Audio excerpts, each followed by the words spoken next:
Hi, and welcome to the second video in time.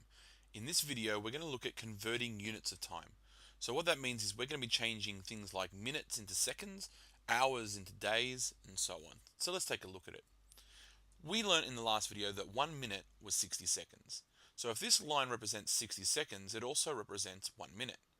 If I wanted to show 2 minutes, what I would need is two of these lines to make 2 minutes.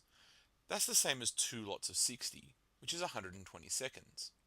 If I wanted to show 5 minutes, then I would need to have 1, 2, 3, 4, and 5 lines to represent 5 minutes, or 5 lots of 60. This gives me 300 seconds. Now I don't want to have to draw out diagrams every single time, so I need to develop a rule. If I wanted to change minutes into seconds, what I needed to do was take the number of minutes that I had and multiply it by 60 because there are 60 seconds in a minute.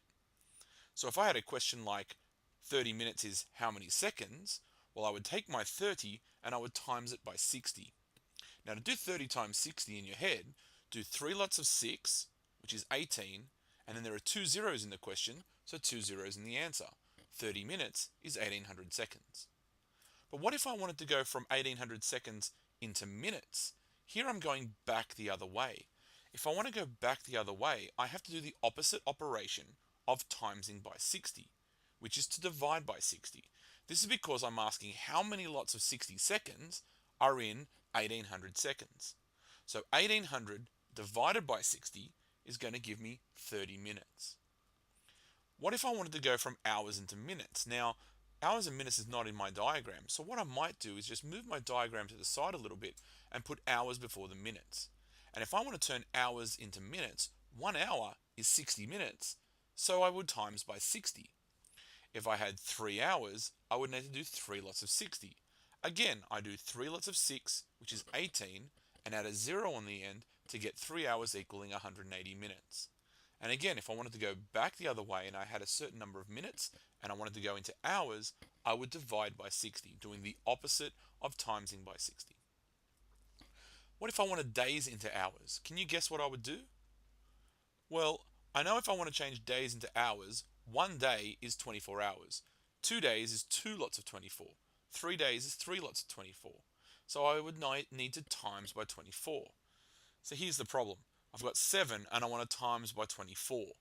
Well, to do that, the way I would do it is I would do 7 lots of 20, because that's reasonably easy, which is 140.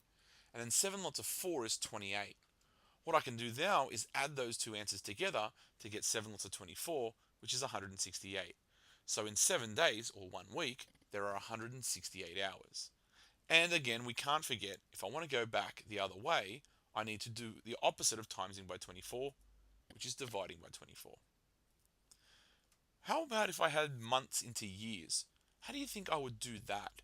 Well, it's not in my diagram, but I can create a new diagram. If I had years and going into months, I know that 1 year is 12 months. So I would need to do it times by something. I'm going to be timesing by 12. So if I want to go back the other way, which is what I want to do in this question, I would divide by 12. So 30 divided by 12. Now, 12 doesn't go into 30 evenly. So I say to myself, all right, 12 goes into 30 2 times with 6 left over. Now that's 6 months out of 12, which is half a year. So 30 months is going to be 2 whole years and an extra half, or 2.5 years. So that's near the end of the video. What should you write for this video? Well, the heading converting units of time can go along with your other heading, as well as having the diagram, because we can always add to this diagram if we need to.